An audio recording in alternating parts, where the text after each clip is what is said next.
Hello, welcome to Figure Reviews. This is my first review. This is a review, if you're here, of course, for review. This is no clickbait. I'm not going to try and switch out figurines last minute. This is the Marvel Legends Incredible Hulk Deluxe Wave release of the Abomination. Spoilers ahead, it is not exactly as deluxe as you'd think, but it is a nice figure overall. And a lot of people have been wanting an Abomination. The only way you could kind of get it in the past 6 years has been via building the Gameverse one, what was the Avengers PS5 design game version. I never built it.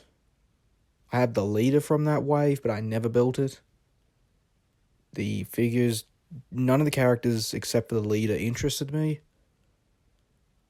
And then prior to that, we have the previous versions, which were the raft set and then the somewhat Civil War / comic wave, as with the Abomination as the build figure. But a lot of people have been waiting for a comic style Abomination. This is sort of on the borderline of that. It has been argued as a cheap reuse. I don't think it's as bad as people think. As the reviews kind of start to come out for this, I want to be there. I find that there's not enough Australian creators for the action figure community, so I thought, give it a try. Social experiment. Why not? I don't want to show my face, a voice, a hand here and there, and have my say, have my go at this. What harm could it do, right? Just get noticed. So let's have a dive into the Marvel Legends Abomination. Okay, to start looking at this figure, we're going to look at the box. The box has Scott Johnson Incredible Hulk artwork, and Scott Johnson was amazing at the Hulk. This was one of the images used in the late 2000s, early 2010s, as Scott Johnson did a lot of the Marvel work at that time. He was excellent with Wolverine, excellent with Spider-Man, Marvel's big three, excellent with Captain America, and Hulk, I think, was his best he was able to do.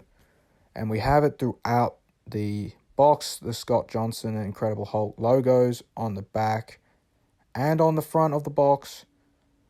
On the sides, we have the Bring on the Bad Guys Abomination artwork from the Bring on the Bad Guys series, which had a major focus on Mephisto, but it, in the end, was just these certain one-shots of Marvel's most popular villains.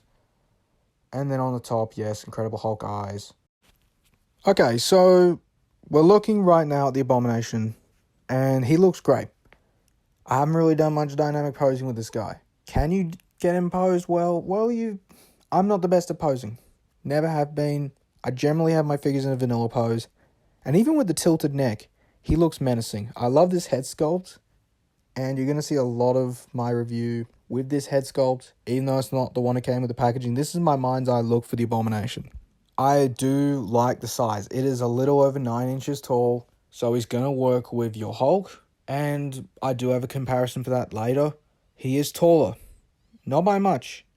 He will work well, actually, with your MCU Hulks. If you do have some, they're better, they're greater in size than the comic ones. The comic ones are stocky, but of course it is per artist adaptation. Therefore, sometimes Hulk's bigger than Abomination, sometimes they're the same size. Sometimes Abomination's bigger. In this case, they've gone bigger is better.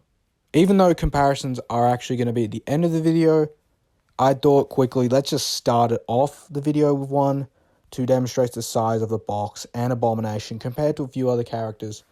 Just off the bat, the Madame Mask from the Supervillains 2-pack in her all-new, all-different Invincible Iron Man attire. Wanted this character for so long. Finally got it. And she is possibly one of, if not my favorite female figure of 2025.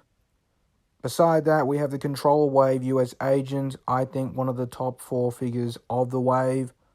And beside that, Champion of the Universe, who released end of last year. I am actually going to be reviewing that and the Starfox later, once I've uploaded this and once I've done another video. He is in line, so if you are interested in getting this set, stay tuned. Gonna be reviewing him. Here we have Abomination beside the box on his own. And we have the box shot and Abomination with the plastic guard that was covering his upper torso, his pecs. Now we move on to the sad part of this figure. And that is the tray. Now I've done this on a flash, as you can see from the lighting, but I want you to guess what's missing. It's probably the biggest fault of this figure. It rhymes with schmans. Yes, it's hands. It is missing hands. It only has the claw hands from the Build-A-Figure that he comes with. That's it. Where are the fists? He is a Hulk villain. Hulk villains have a bit of weaponry and they have their fists, right? Except the leader. I mean, the Absorbing Man, he is a fisticuffs guy. Zemnu can get physical.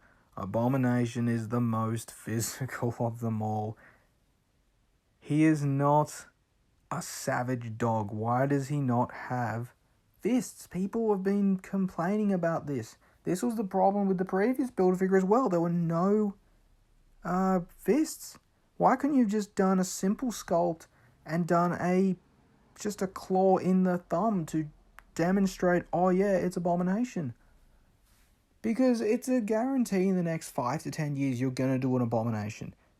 If it took 6 years to reissue this, you're going to do a new one later.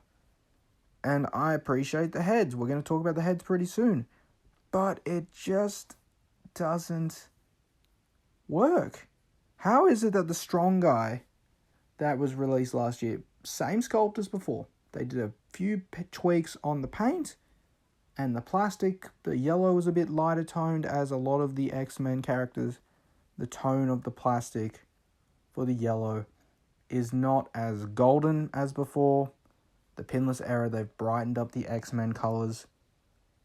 And how is it that he's able to get 5 hands and a massive weight accessory, 2 of the hands from before and 3 new hands, yet we can't get 2 simple fists that could easily fit into the clamshell as we see here? I don't know. You tell me. So, tell me in the comments, what are your thoughts on this? Right now, this sort of problem that we're getting either odd sets of hands or even no sets of hands for reissued figures.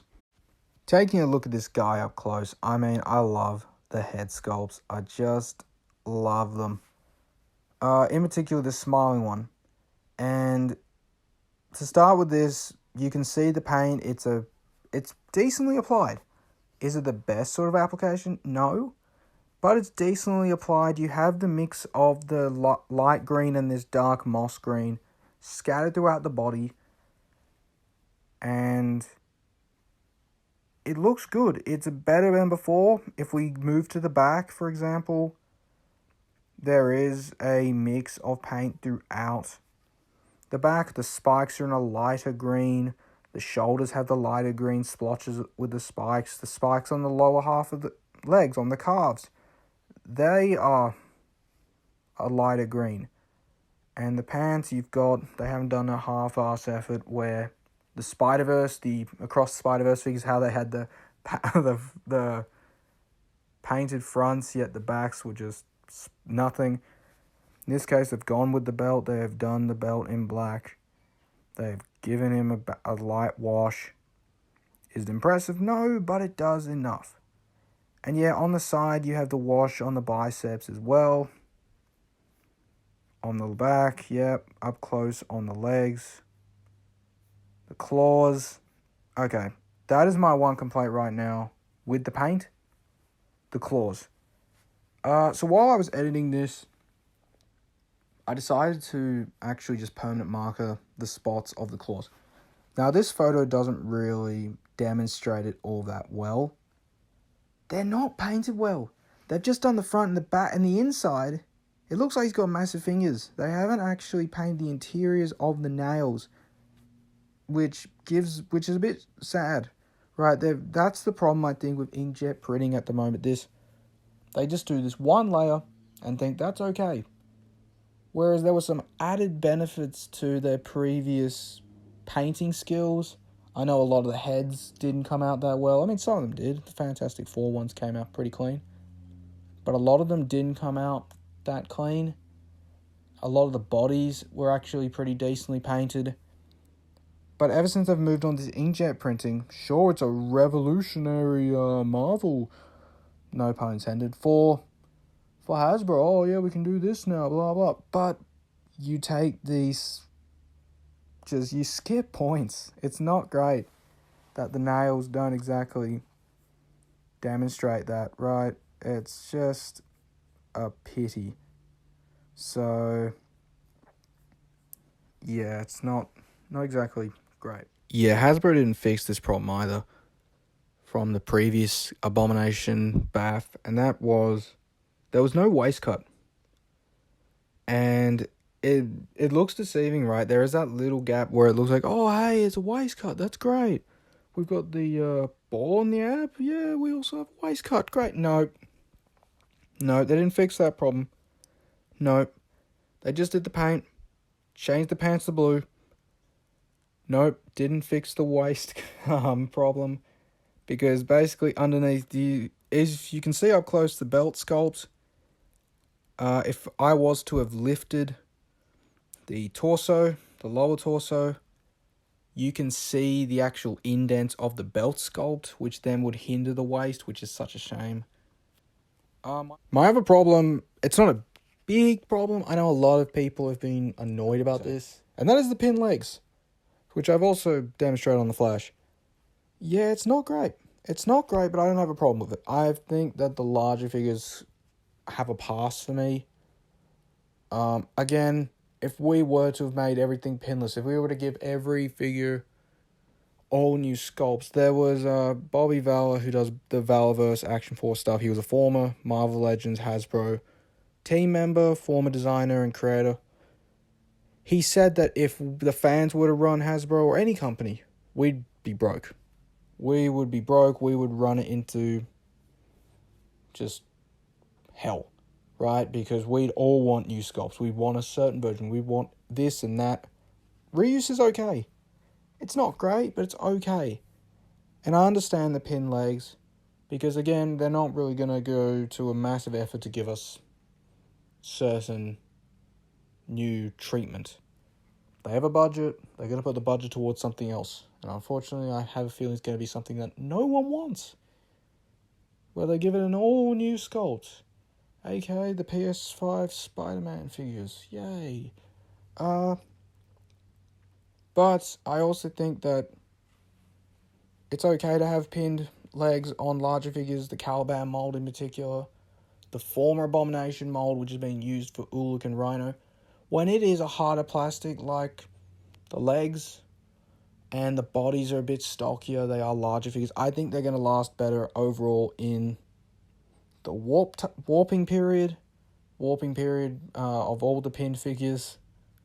Because the pinless joints, we don't know how long they're going to last. Maybe they'll get loose compared to bend, like warped joints, like the previous pinned figures. So we'll see. So quickly looking at accessories, here we have the heads. We are looking first at the head that came on the Abomination body in the packaging. This is the angry head. He has shorter ears, doesn't have the red / pink on the ears. I think this might be the cleanest painted head, with the wide teeth, the tongue, the nice yellow beady eyes. It looks good. It's not my preference of head, but it looks really good. The other one isn't accurate to the actual figure, but it is a nice add-on. And that is the Immortal Hulk Abomination head. And this wasn't Emil Blonsky. I can't remember, it was some other US general, I think, from the story. I don't remember the Abomination that well. He wasn't particularly a big figure within the story. But the head's amazing. The sculpt is amazing. You could easily chuck it onto another body. Oh, I love it. I love it. It's probably my favourite head of the three, actually. But it is inaccurate to the body itself. But it is still pretty good. Time for the articulation segment. So, what we have here is a reused body, right? So, this is my favourite head on here. We're going to use this head. Sort of smiling head. And basically, we have moving the neck up, down. Now it is a bit stiff, so you do want to be careful when you are moving it, just because it is a ball, right? And it's hollowed around the neck, so the sculpt is the key point of this figure. And we might as well just put it back on. You might need a little bit of force, just because all three heads are a little stiff. The easiest head is the angry one. You have butterfly joints, which go out this far. And let's return it backwards. If you try to, shall we say, go backwards, I mean, it does a pretty good job here, but because it is a harder plastic, it will start to crack. I've seen this sort of start to split. You have butterfly joints, and you saw it goes really far back, same as the 80th anniversary Hulk mold. We're going to move on to now diaphragm. By sort of, you have this ball side to side, really well. Back, really decent amount. Forward, not too bad. Not too bad. It's not great. Not too bad. Unfortunately, because this is an old Build-A-Figure mold, they have not fixed this point here. And this is a bit deceptive, right? You can see this sort of seam line right here. Now I'll just bring it closer, right? See that seam line? And you'd think, oh, there's a waist cut as well. That's cool. No. Moving on to the arms. We have 2 points. We have these biceps that swivel. They are stiff, so they do get a bit hindered because the butterfly joint moves at the same time. They are stiff. They're one piece. And a lot of the modern sort of villain figures, a lot of the Builder figures, and even some of the latest 2026 releases have become this sort of single jointed articulation system. And you can tell it's an early pinless joint because of these thick bits.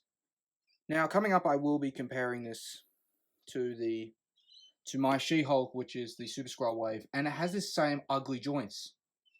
But you still get a heck of a decent move. You get 90, full, 360. I'm not going to do it because it's going to chew up here. This point here, right? And it will do it on the other arm. The spikes allow for a little bit of chewing in the plastic. Of course, there is that on both arms. Now, while I've been editing and making this video, I did some work on the nails.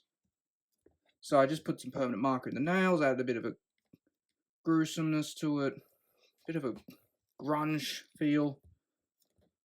It looks alright. Everyone's collection's different. Everyone's editing is different. We're going to move back to the legs now. Right here. So we have full 360 rotation in the legs.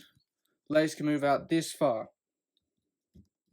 Forward, that far. They're a bit hindered because of the belt sculpt here. That is not removable. That is a hard plastic piece. You move back. Yeah, nothing. Nothing. It is double jointed, but it is pinned. And you have here an ugly sort of foot cut, which goes to full 360. But if you do this, you can see that it's starting to break away in terms of the sculpt. You have ankle pivot, move forward, like so, move back, like so. I mean, he has decent articulation for what he is. Abomination is he scary? Well, maybe to 5-year-olds. So now just quickly looking at the bicep and arm situation, and quickly looking at the feet.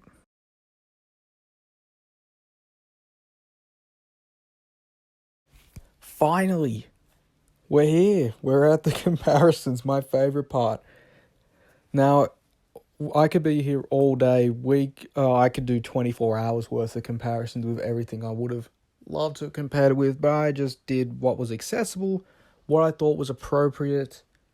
You'll see mostly Marvel Legends, you'll see a few other things coming up, but we might as well start with the biggest comparisons of them all. Abomination v Abomination v Abomination. Starting with the Gameverse, the predecessor. It's an awful looking thing. What have they fixed on this compared to the Gameverse, right? Basically, the nails are all painted compared to the previous. It's now blue pants. The wash, the green tones rather than the beige tones on the Gameverse look nicer. My one thing I do like about the Gameverse, though, which I think this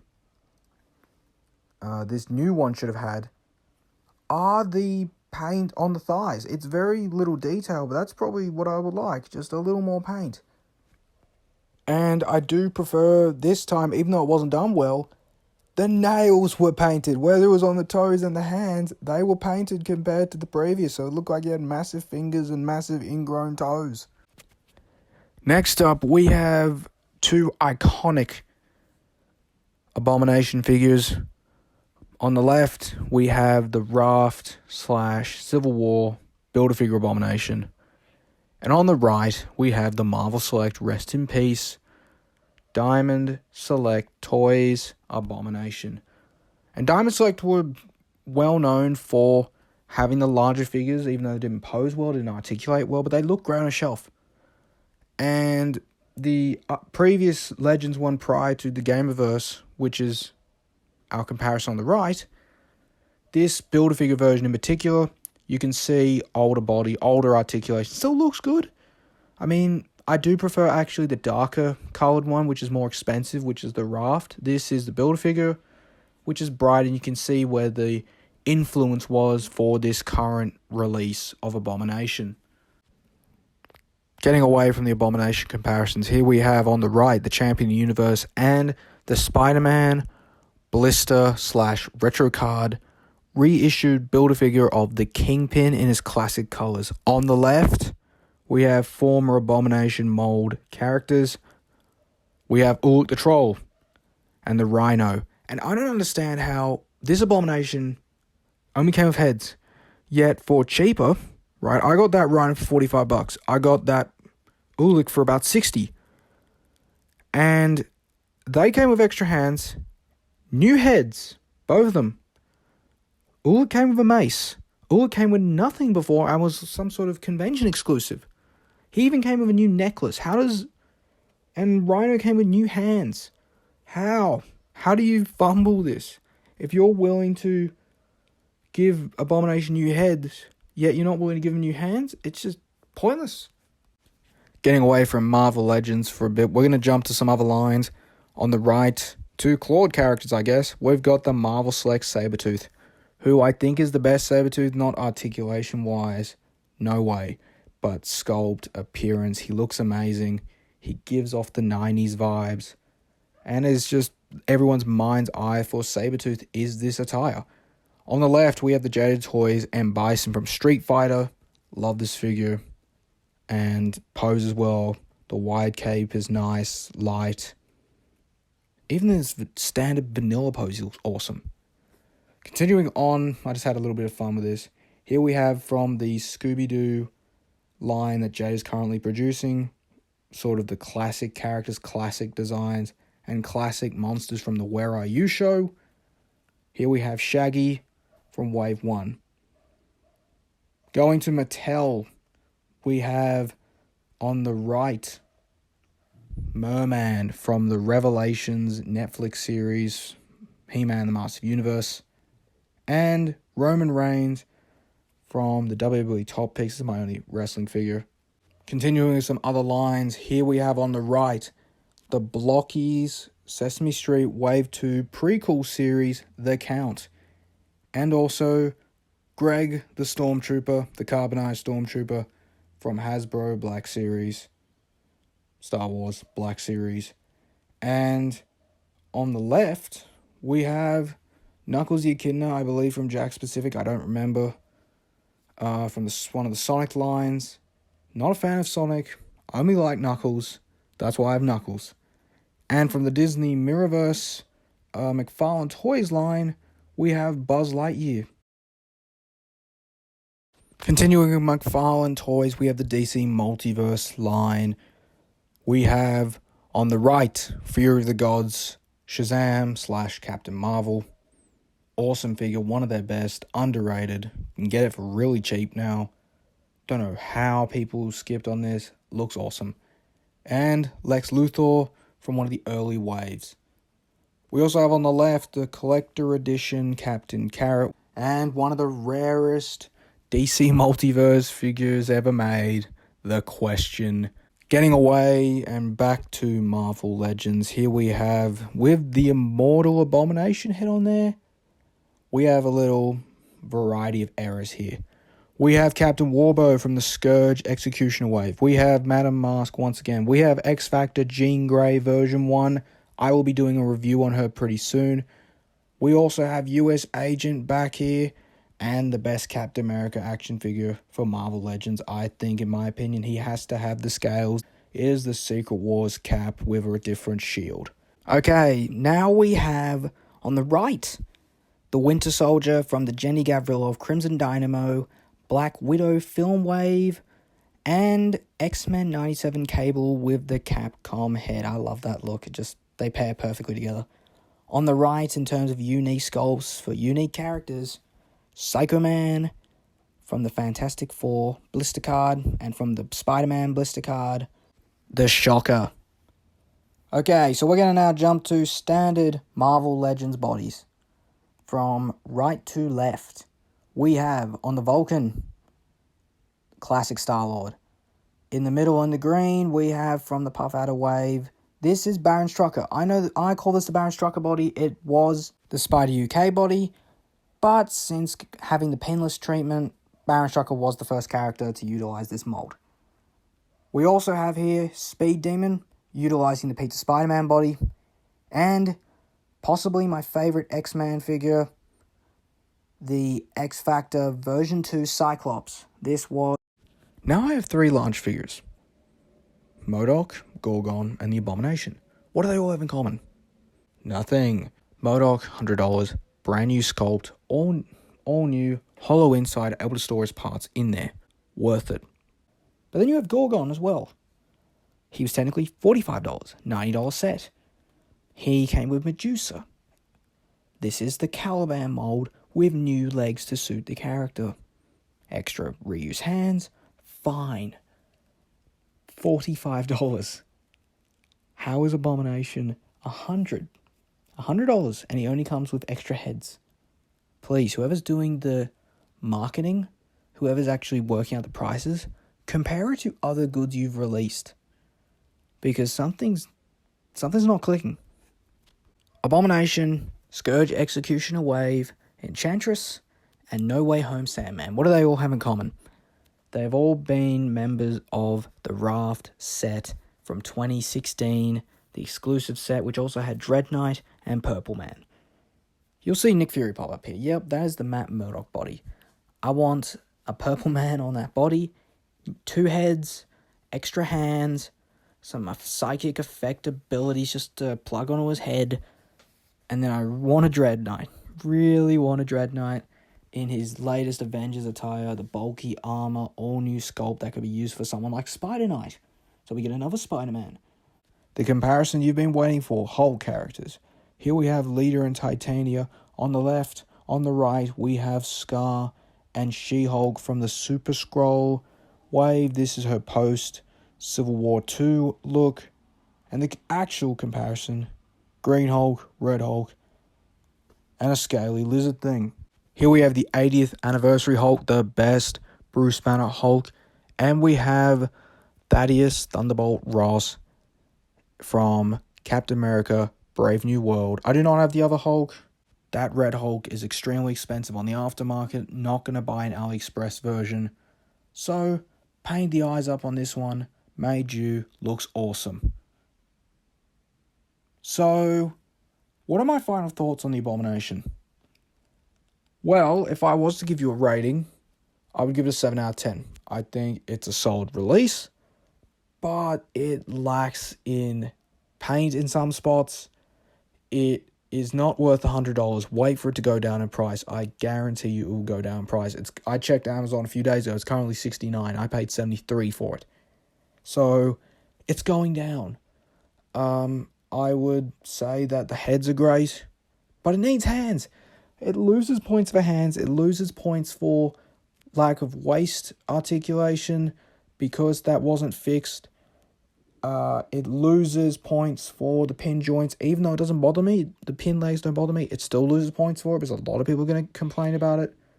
I definitely say get it if you're a big Marvel Villains fan. Absolutely get it. This is a great figure nonetheless. Where it loses points, they are big problems in the scoring for me. Price as well, not worth $100. But the other figures are worth a lot more in the aftermarket. They're the predecessors.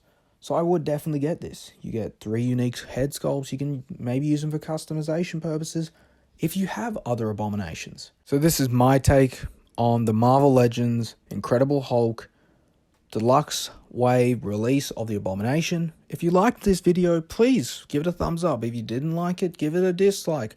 Sound off in the comments. I've got a question for you. If you're here till the end, what villains do you want re-released? For me, Wrecking Crew. I would love Radioactive Man, Tiger Shark, and Grim Reaper. Grim Reaper especially on the Punisher body. That would just be poetic, right? That's what the Punisher was on for so many years, the Grim Reaper mold. Put him on the Punisher mold rather than it being an exclusive mold for an exclusive character. That's what the Maximum series for, not the standard releases. So yeah, I have some more videos coming up. If you're interested, if you'd like to subscribe, by all means. I'm trying to build out a community, trying to get out in the world. The internet world, the cyberspace. So I will be reviewing next the X Factor Jean Grey, which is one of the early releases of 2025. I have some really good thoughts and bad thoughts on her. I also have the Champion of the Universe and Starfox 2-pack to review. And I have one of the figures from the Skurge. Build-A-Figure Ai-Aepec, aka the Dark Avengers Spider-Man. So if you want to know about them, please look them up. I'll be creating those videos very shortly. This has been S Figure Reviews. Signing off. See you soon.